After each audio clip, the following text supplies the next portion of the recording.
Religion has many victims, and these are the stories of how they survived. You've probably heard it said that the church is supposed to be the safest place you can be. But week after week, headline after headline, story after story, we're reminded that sometimes the very spaces built for sanctuary become the birthplace of scandal. I 100% agree with that. Every time we turn around, we're taught to run to the church for safety, that it's our shelter, that it will protect us in the times of storms. And they create the storms, they create the chaos, and they have created individuals to stay in the chaos. Yes, they have. They have conditioned people to stay in the chaos. From megachurch messes to Bible Belt blowups, from that college student's wretched paper everyone's talking about, to yet another pastor caught up in a cover-up, we're here to talk about the things the church prays you won't notice. And are you really praying in the church, or are you praying in the church? Ooh, that is such a good thing to talk about, though, really, because we are going to be having a special episode today. We're obviously starting out a little bit different than we normally do, because today we're going to talk about some of these scandals that are current and these things that are currently happening within the church. Because as we do know, there are a lot of Christians that prey upon people a lot more than they pray for them. Because when religion goes astray, people pay the price through spiritual abuse, purity culture fallout, exploitation, and the kind of hypocrisy you couldn't make up if you tried. So we got to be honest, there's a lot to talk about today. A lot. Let's get started and let's get into it.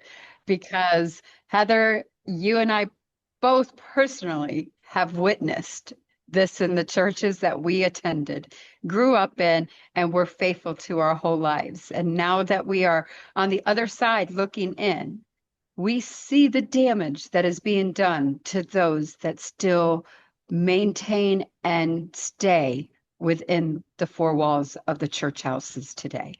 Absolutely. So grab your coffee, your tea, your communion wine, or whatever gets you through the saints and the sinners, because today we've got some stories for you. So the first story that I want to talk about today is a scandal that's been going all over social media, and it's been hecka viral this week, and it's about a college student that was failed by her professor. Now, this professor is now on leave from the University of Oklahoma, and I want to read a little bit about this story with you, and then T and I are going to talk about it. A graduate instructor at the University of Oklahoma was placed on leave after giving a student a failing grade for rejecting the notion that someone's identity can fall outside of the two genders assigned at birth. Samantha Fulnecki, 20, received 0 points out of 25 total on a 650-word essay assignment, requiring students to respond to an academic study that examined whether conformity with gender norms was associated with popularity or bullying among middle school students. Samantha's paper stated that God created men in the image of his courage and strength, and he created women in the image of his beauty.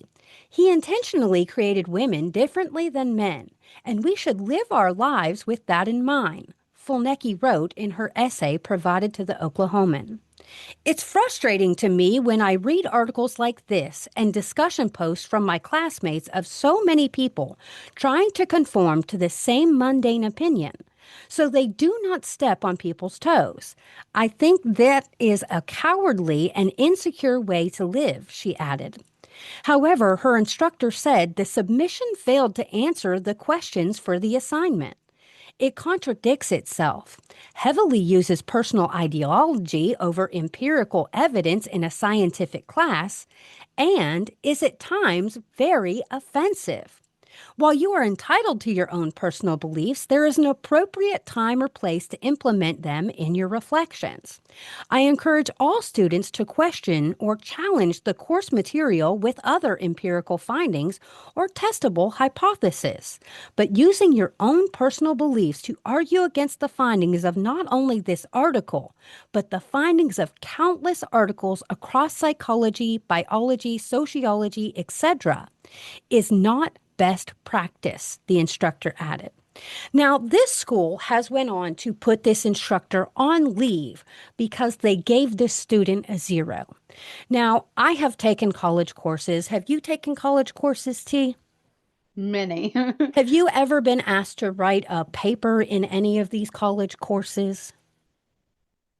Every class I have Now, a if report. you ever presented a paper to one of your instructors where you didn't cite any of the sources for what it is that you had in your paper, and the only source that you stated was the Bible, and they're looking for academic research on this topic, do you think that it would be acceptable for them to fail you on the assignment? I have to tell you that all my classes were around psychology, and they had to have three or more um, stated sites for sources. And we would be given the sources that would be allowed and the sources that would not be allowed. We could Yes. do peer journals. Yep. We could do um, books. We could do fictitious books. I am sure she could have quoted and cited scriptures in the Bible and done them accordingly of the way they must be set up for psychology. Yes. And that would probably have been accepted. However, it would not be accepted as like a peer journal, but it would be accepted like a fiction book that I would be reading on Aretha Franklin, on her Yeah. autobiography or something. I would be able to cite the book, the chapter, the verse, who wrote it, and put it in there some way. But you cannot, as a college student, just randomly base a whole paper on your thoughts and ideology if they do not measure up to what the teacher or the professor is requesting for that class. And I'm me, just like you. I have taken many college courses in the past. I have taken professional college writing courses, okay? And I know for a fact if I would have ever turned in a paper, first of all, the comprehension and writing level of this paper literally was like a middle school level, okay? So it wasn't even a well-written paper. But for her to not state any sources and literally just state the Bible, not even where you got it out of the Bible or anything like that. It is an immediate fail because that is the basic requirement of writing a college paper is you have to cite your sources. And you're right, there are some sources that are acceptable and other sources that are unacceptable. I remember being told, don't use Wikipedia. Don't cite that as a source because that won't be accepted by us because that's not a legitimate resource to go to for valid information, you know? Especially, And especially when you're doing a research paper or when you're doing a paper that requires sources to be cited. They are not going to accept just anything that you want to cite in there. They are looking for you to do the research. absolutely. And not just that, they're looking for you to cite factual information. The Bible is not a factual book. We can't prove the history or the origin. That is a unprovable book. So if you're doing a college level research paper, that isn't even the document that they would even slightly consider for that level of paper. You know what I'm saying? Like Right. And we need to go somewhere else. I've had Christian professors. Okay. I've had Christian Yeah. professors that have been extremely biased Mm-hmm. in their approach to psychology, but they would always state that these were their opinions, these were their personal beliefs. This is how they feel. When you're writing a paper like that, you definitely have the opportunity to put in your reflection on what you just stated. Like there have been times that I've had to do research papers on extremely difficult topics that were completely against my way of thinking. But it wasn't to teach me my way of thinking. It was to teach me to critically think about Yes. somebody else's way of thinking and what the proven facts are with science, with biology, with psychology today. And that doesn't always align with what you and I may think is facts.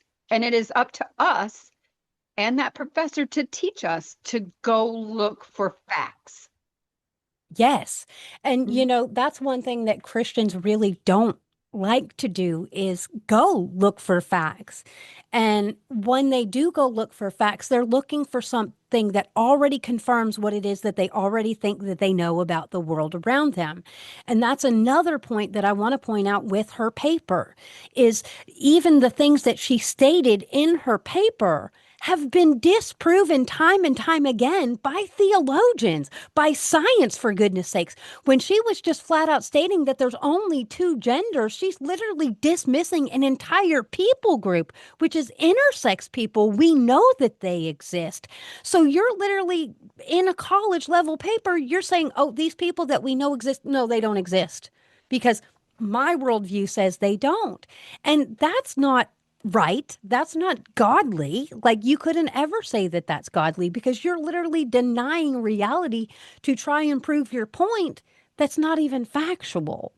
So, even on that level, she should have been failed just for stating incorrect information in her paper because we know that that is factually untrue.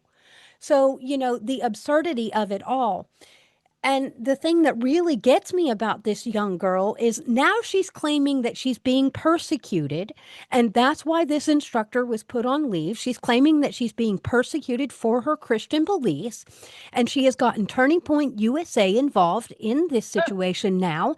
And their lawyers are representing her in court because she is suing because she feels like her religious rights have been violated. And my question is, how far are we going to let Christian persecution go when we can clearly see that this girl did not do what was required of her? She didn't meet the specifications that her professor had put out before her. And this to me is just screams like a spoiled, rotten kid who didn't get their own way, and I'm going to throw a fit, you know? And it just seems like an indoctrinated Christian woman who I have always said is the backbone of patriarchy. They're the ones who promote it, control it, discipline, Absolutely. issue the discipline upon it, and feel that they're entitled to their way and that their way is the truth. So help them God. However, I have always said, can you take your facts into a court of law and present that to a jury and to a Yes. judge? And if you cannot, do that, then you cannot use that as a witness or as evidence and factual testimony. So, okay, I want to talk about another current events thing that has been happening. And this is something that has been recently trending. And that is people that have a large platform, such as Oprah Winfrey and Mel Robbins, have recently put out media talking about children reconciling with their parents that they are no contact with. And I want to talk about this because you were just talking about women who carry water for the patriarchy. Because women who carry water for the patriarchy are dangerous because they'll come up to you with that southern charm and that smile, but they've got a knife in their hand waiting to stab you in the back with it. And, If you're women lucky enough like to turn around. exactly. And women like Mel Robbins and Oprah are guilty of this. They are guilty of carrying this water because they are encouraging children. They are saying, life is too short to not reconcile with your parent that you have cut off. But they're not acknowledging any of the harm that these children have experienced that led them to cutting their parents off in the first place. And they are literally telling these children that have been abused and wounded in horrible ways by their parents, you need to forget all of that ever happened. And you need to just move on with life and love them anyhow. And these are parents that haven't done any work to unpack the harm, to own up to the trauma that they have participated in and the harm that they have participated in. So these women are encouraging people to get back in relationship with people that are still harmful because they haven't put any work. They haven't done any healing. They haven't taken any accountability for the role that they played in their child's suffering. And if your parents have apologized, have unpacked, or have done the work, quote and unquote, the rest of the world deems necessary, you still are not obligated to go back and make contact. You're never obligated to Never, go back because the never. reality is that they were your parent. They were your parent above all else. That means they were supposed to protect you, defend you, fight for you.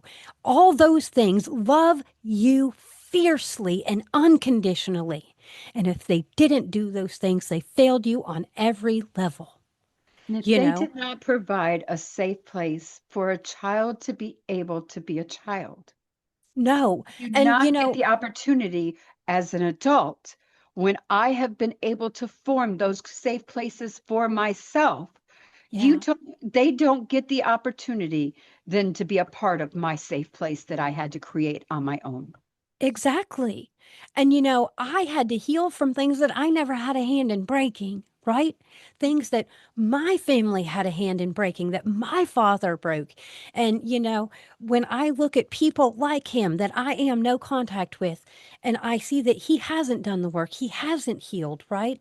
Well, he is a person that not only harmed me, but he harmed my children.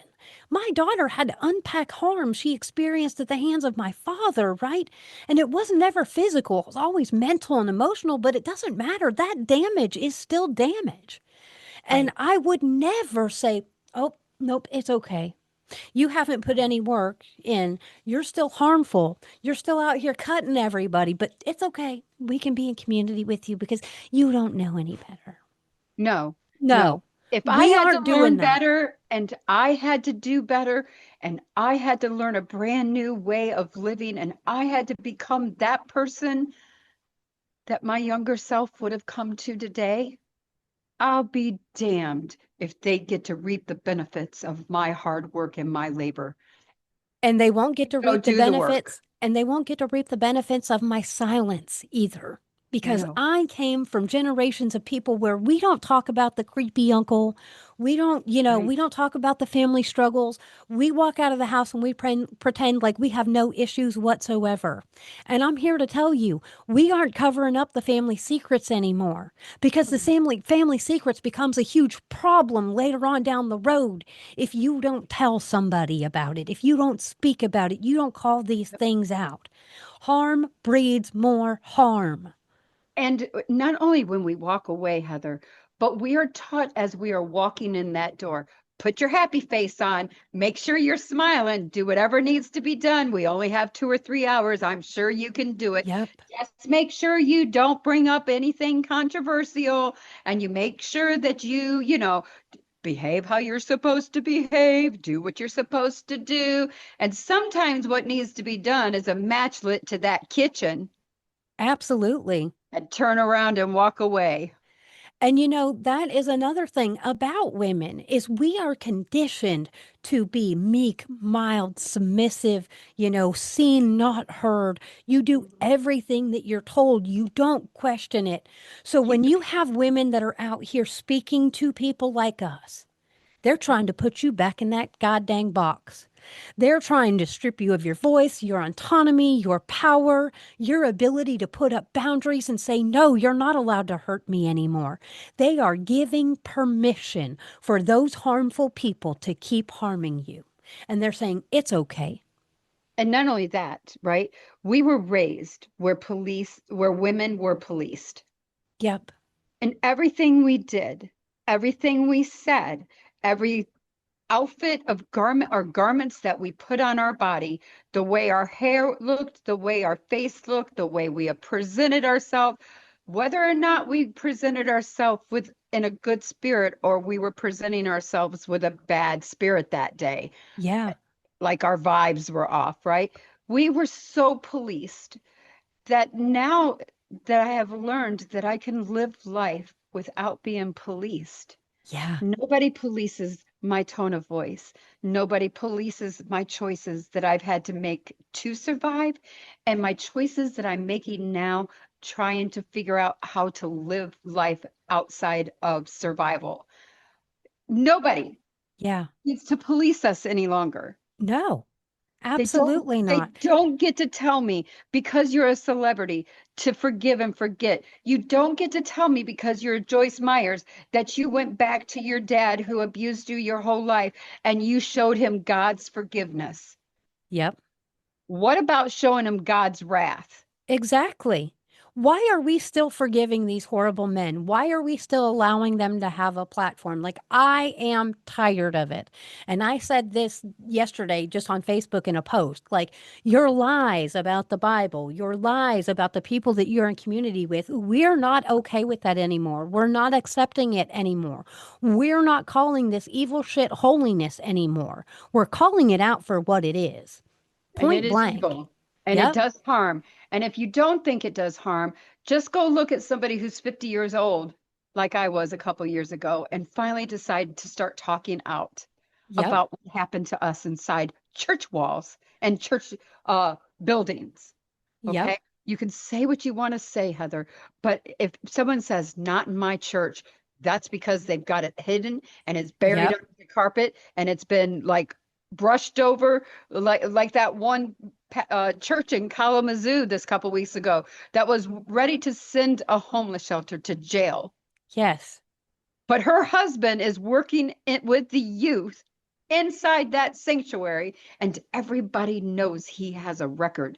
You do not forgive and forget when your babies are involved. You No. do not let it slide when you know that there is a sex offender peeking around the corner or coming in to pick up babies out of a nursery or giving them access to the youth or to the younger children for Sunday school, because you and I know that that is breeding grounds for grooming a child, Mm-hmm. especially the young females, and I'm not excluding the males because it happens to them as well, Yep. but definitely is a place to groom women and young girls to be exactly like you and I were growing Yeah. up. And Exactly. then when you get our age, you start to unpack in trauma therapy and you wonder why you go into therapy and you start throwing up. You wonder why you pull your hair out Yep. while you're sitting there in therapy. You wonder why you've never addressed these issues before and you realize you weren't allowed to be angry. You weren't Yeah. allowed to be jealous. You weren't allowed to be mad. You weren't allowed to have bad vibes about a person. You were supposed to pray for that person that you had Yeah. bad vibes for.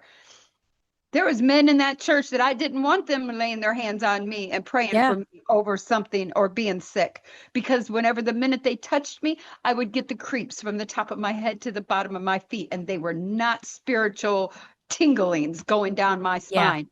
But at the time, I was always taught to ignore that because God Yep. would make that better. Yep.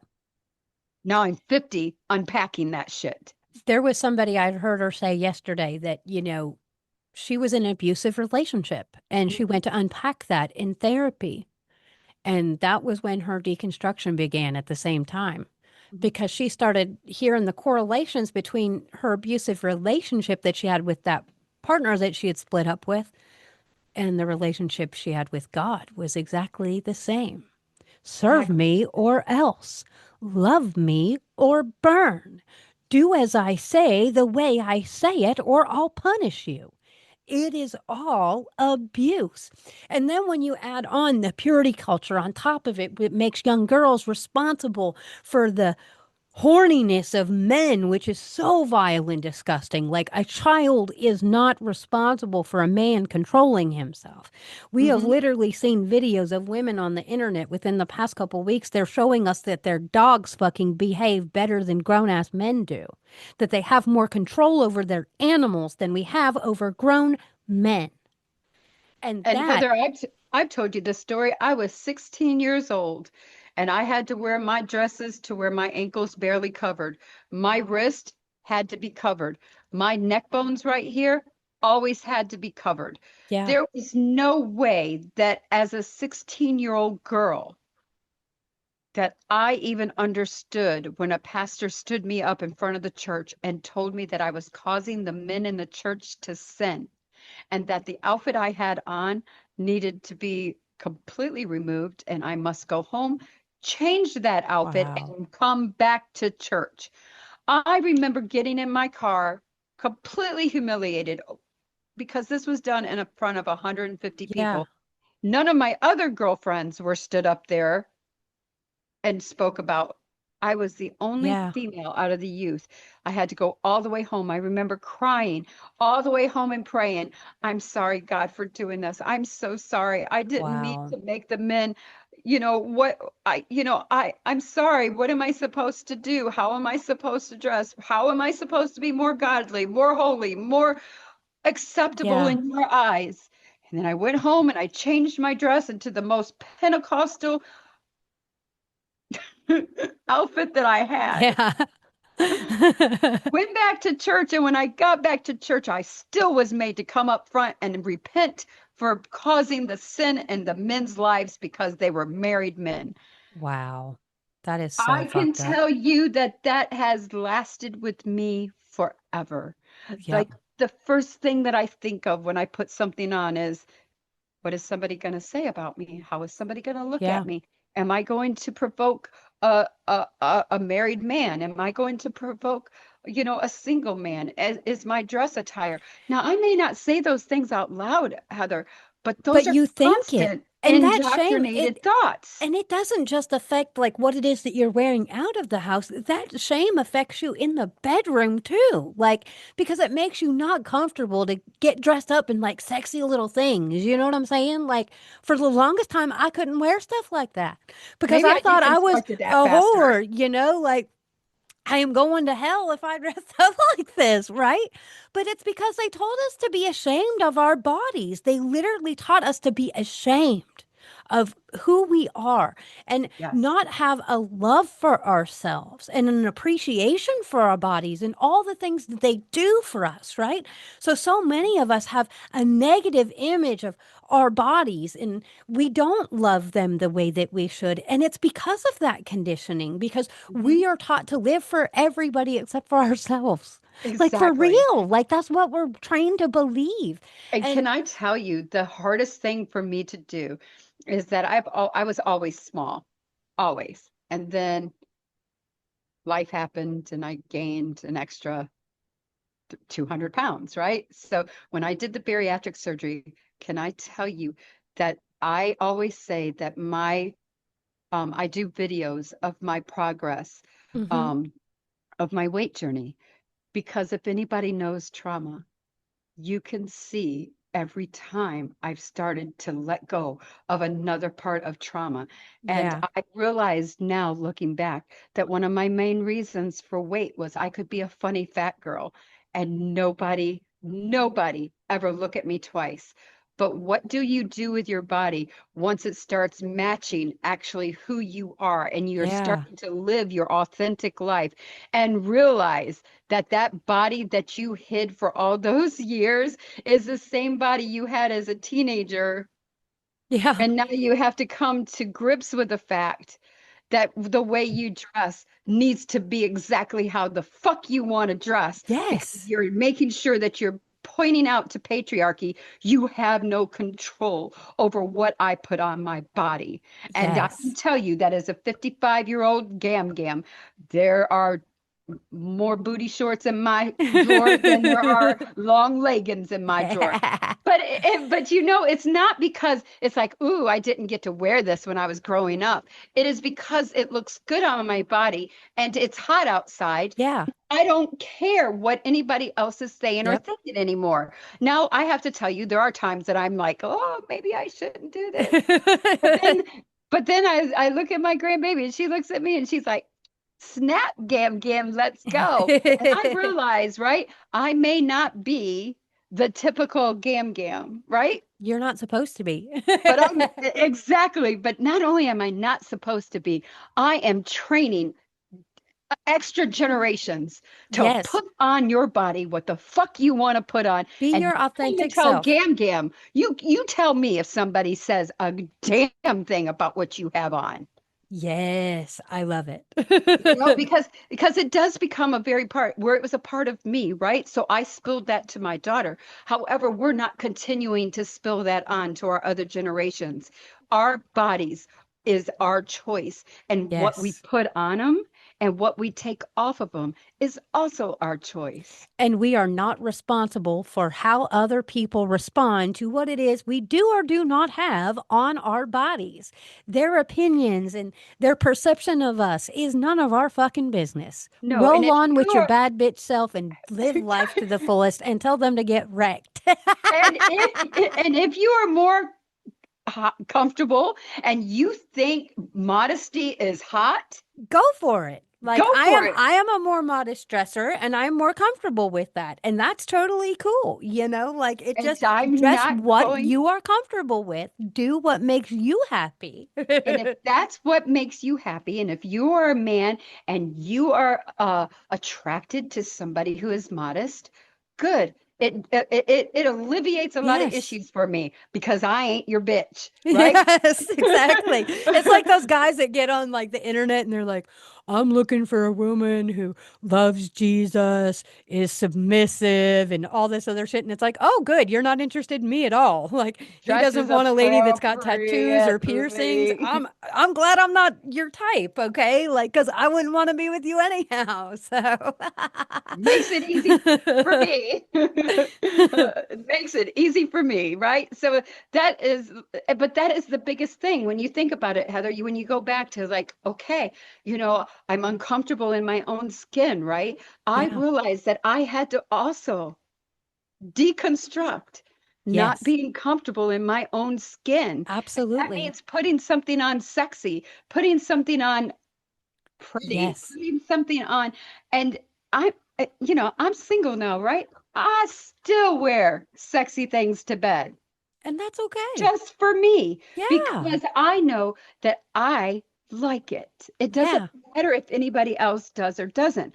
But for so many of us, we think that it's only to be for one certain occasion. Yes. Yes. That is usually on your back in missionary. Uh-huh. But Listen, those are the men that want I to have hot control what we flashes, so do. I sleep in these skimpy little nighties because I have hot flashes like crazy. So if I didn't wear those things, I would die. Sometimes the only thing I have wrapped around me is a sheet.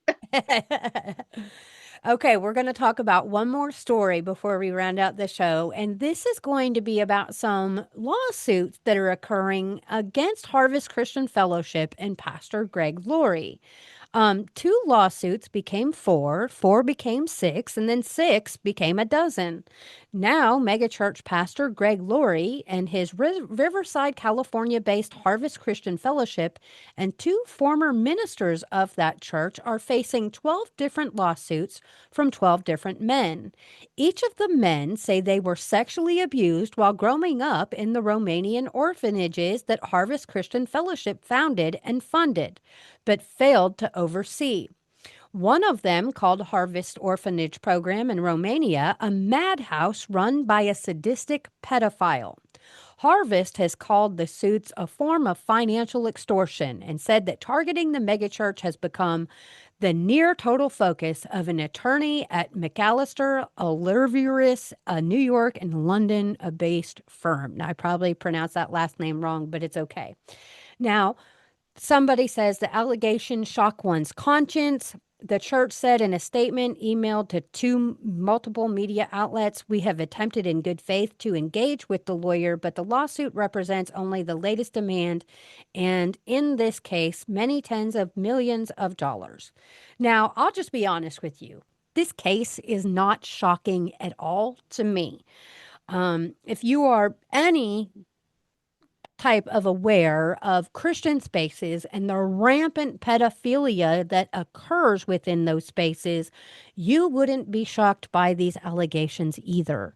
It was just a few weeks ago that there was a report released that the Church of God organization has been covering up decades of sexual abuse within their organization. A couple of years ago, it was the Southern Baptist Convention released a list that had over 800 names on it of people that had been convicted of molesting and raping children. Um, the Boy Scouts of America is another group that has had a ton of lawsuits against them. We all know the Catholic Church. Again, the Catholic Church has actually had to close several different churches to cover the cost of the lawsuits. And now churches like these actually carry insurance that protects them from molestation accusations and things like that. So let's talk about this a little bit, T. And we're not talking about allegations. We're We're talking about talking about actually proven convictions, cases. Yes. proven cases. Okay. So if you want to start splitting hairs because you're hearing what we say, you're like, oh, that can't be true. We are talking about actual cases that were prosecuted or Yes. are behind and arrested for these The crimes. list for the Southern Baptist Convention, you literally can go online right now and pull up that entire document, and you can research every name that is on that list. You can find their arrest records, rap sheets, all the good stuff. I used to do videos actually on TikTok called The Mhm. Creep of the Day, where I was calling out every single name on that list for a little while until it got to be a little bit too much for me mentally to talk about stories of children being abused every single day. Because again, these cases happen most frequently in religious spaces. And I want to talk a little bit about why these happen so frequently in religious spaces. And we're not talking about this just to bash the church, okay? We are talking about this because children are in danger. That's why we're talking about this. And if you're not concerned about that, then that's a problem.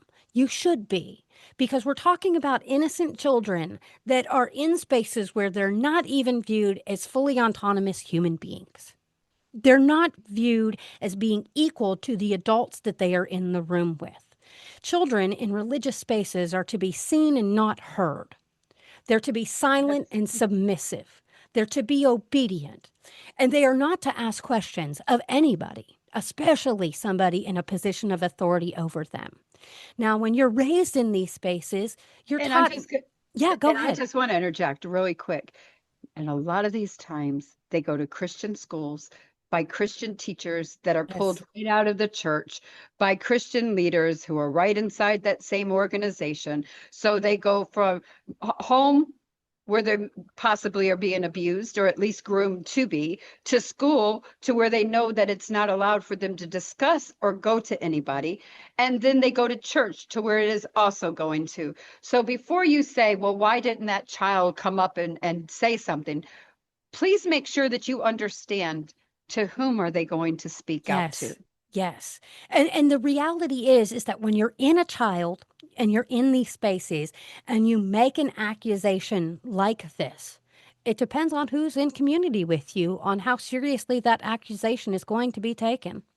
I know many children that had, made the accusation against the person that was harming them, and their parents literally silenced them and told them to never speak of that again. How dare you say something so evil of a man of God? And this is the problem, because children are taught not to speak ill of a man of God, not say anything bad about these people. So when they finally have the courage to say something and they're met with that type of response from their parents or the people that are in community with them, they have nobody that they can go to. And Right. then you do have the children that will speak out. But then it goes south in another way where the church community actually supports the predator and shows up at court and testifies on behalf of the predator. Like, Right. these spaces are so dangerous because when you are conditioning children to be obedient, unquestioningly obedient to people in positions of authority above them, and they do not have the language to even identify sexual abuse, because that was me. I was 8 years old and I was being abused on a repetitive basis, and I didn't even have the language to speak on what it is that was happening to me because my parents were so scared to teach me about sex that they taught me nothing. So when Nothing. I was being violated, I didn't even know. It wasn't until many years later, when my mom sat me down to have that birds and bees conversation with me, that I learned that I was already soiled. And And I I can felt tell you, so ashamed it's the because I had been teaching. taught my whole life that if you give your virginity away, you're nothing but a piece of chewed up gum. Right. You're worthless. Your value is gone. All you have is that purity to give your husband. Hmm. And I remember getting engaged and my brother telling me, hey, you have to tell him that that happened to you just in case he decides not to marry you. I mean, are you serious? And how old were you when you got married? 16. 16 years old. That is And a that was lot of because of purity pressure. culture as well. And Yeah. Heather, I only bring that out because that is a lot of weight on a little 16-year-old girl's Yeah. shoulders. Yeah. Like, How about and him admitting what he did? yeah. Or the person or the perpetrator Yeah. standing up and making those confessions? Why does the burden of the proof lie upon those of us who are violated? Yeah. Just And, don't for understand. me, nobody even knew until I was 15 that I had been violated. Like, so, and it's crazy when you think about that because all those years I carried all that trauma with me and nobody knew. But oh, there were signs. I had behavior issues in school and I would act out and all kinds of stuff. And my parents sent me to a Christian counselor, and that counselor literally just said I needed more spankings. Yeah. That's what he said. I needed more spankings. And with me, looking back now with what I know in psychology, I stuttered and was in speech class until I was in second or third grade. And when I'm Yeah. tired, I still stutter. You Yep. don't know it because I have learned to pause and then Yeah. start speaking, but I still stuttered. I bit my fingernails till they bled. One reason why Yes. I always wear nails, because without nails, it reminds me of a different place of time.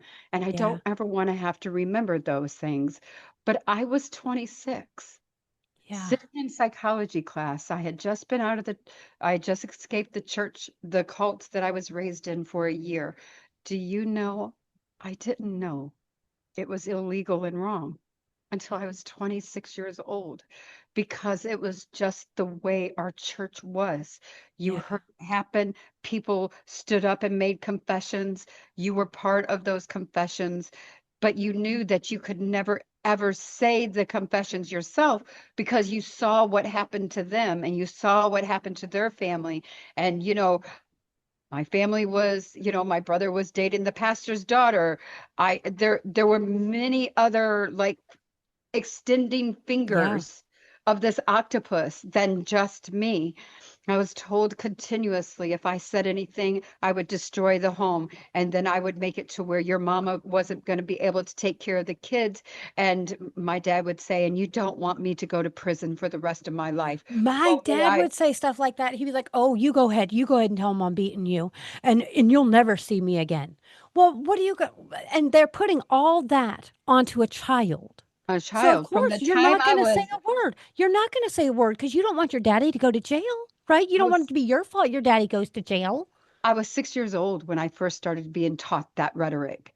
And I remember sitting in psychology class, trembling as my professor is talking.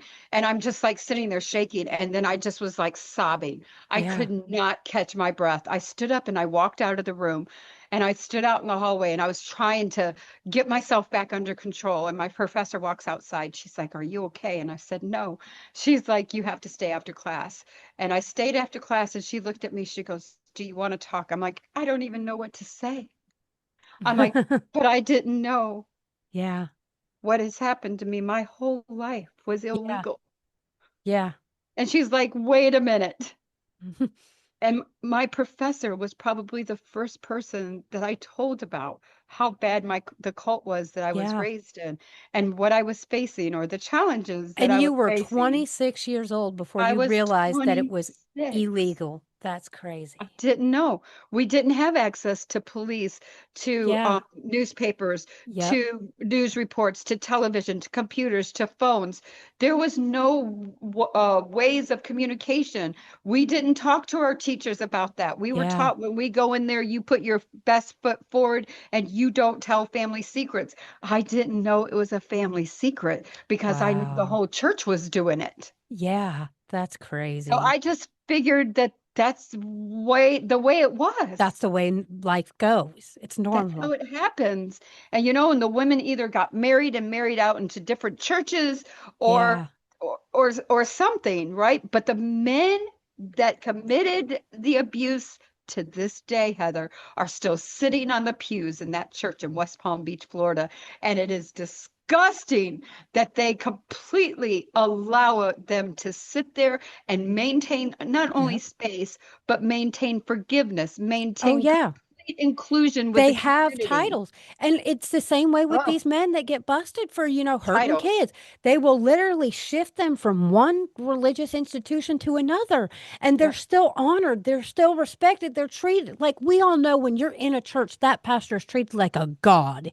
He is treated like a king. The carpet is rolled out for that man. Okay.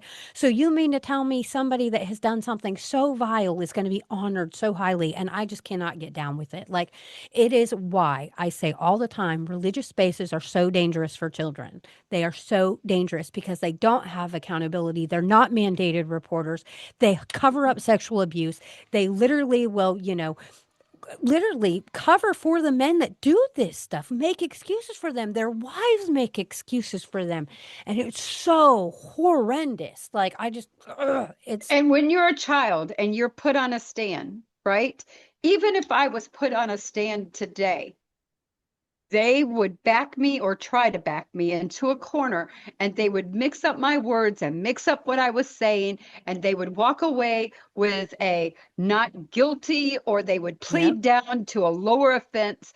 Our judges and our individuals in the court of law need to hold a higher and a tougher stand yes. for pedophiles, because you know and I know that's the first time caught, That's like but that college that's not girl. the first time they did it. There was a kid, Brock Turner, I think is his name, but he raped a couple of different girls and it was so egregious. It was on video and everything. And this kid is walking free. Like, and I'm like, this is the problem. There is not strict enough punishment for pedophiles or rapists, period. We need stricter punishments for these people. They should never be able to have access to reoffend again, ever. Like, period. And the more money you have in our court system, the The less easier it is for sentence you to you're going to walk. have. Diddy is a great example of that, isn't he? It's so Exactly. sickening. Well, this has been a really great show that we've had here today. I've really enjoyed talking about these current events and being able to share a little bit with y'all. What do you think, T? Same. Did you enjoy it today? Love it. I like the breakup, and I like making sure that people understand that you as a Celtic minister and me as an atheist, we completely agree when it comes to the harm that religious spaces are holding today.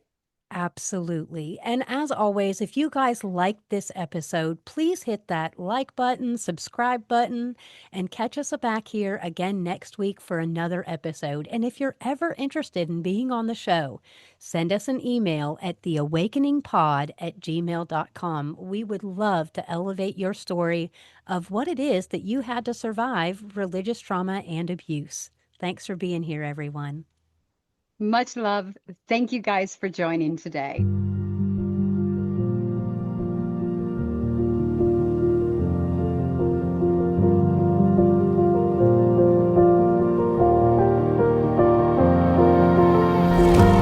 If I drown, would you pull me back to you? If I drown. The preceding podcast is solely owned by its host or hosts and is distributed by BIG Media LLC. Copyright 2025, all rights reserved.